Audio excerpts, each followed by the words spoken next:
Friends, இது போல் டாட்டுக்கு draw பண்ணதுக்கப்புறம் இதே டாட் பேக் சைடில் வரதுக்கு நம்ம ட்ரேசிங் வீல் யூஸ் பண்ணுவோம். ஆனால் ட்ரேசிங் வீல் இல்லாத பட்சத்தில் இதை எப்படி நம்ம ட்ரேஸ் பண்ணலாம் அப்படிங்கிற டிப்ஸை தான் இப்போ சொல்ல போகிறேன். நம்ம எல்லாருக்கிட்டையும் இந்த மாதிரியான ஸ்டீல் ஸ்கேல் இல்லைன்னா கண்ணாடி ஸ்கேல் நிச்சயமாக இருக்கும்.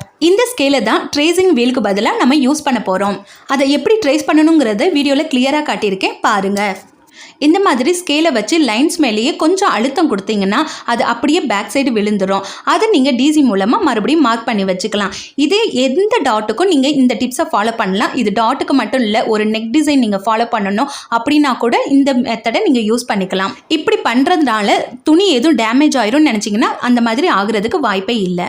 ஸோ ஃப்ரெண்ட்ஸ், இந்த டிப்ஸ் உங்களுக்கு ரொம்பவே யூஸ்ஃபுல்லாக இருக்கும்னு நினைக்கிறேன். இந்த வீடியோ உங்களுக்கு பிடிச்சிருந்துச்சுன்னா லைக் பண்ணுங்கள், ஷேர் பண்ணுங்கள், கமெண்ட் பண்ணுங்கள். மறக்காமல் சப்ஸ்கிரைப் பண்ணி பக்கத்தில் இருக்கிற பெல் ஐக்கானை கிளிக் பண்ணி ஆல்ங்கிற ஆப்ஷன்ஸை கிளிக் பண்ணுங்கள். தேங்க்ஸ் ஃபார் வாட்சிங்.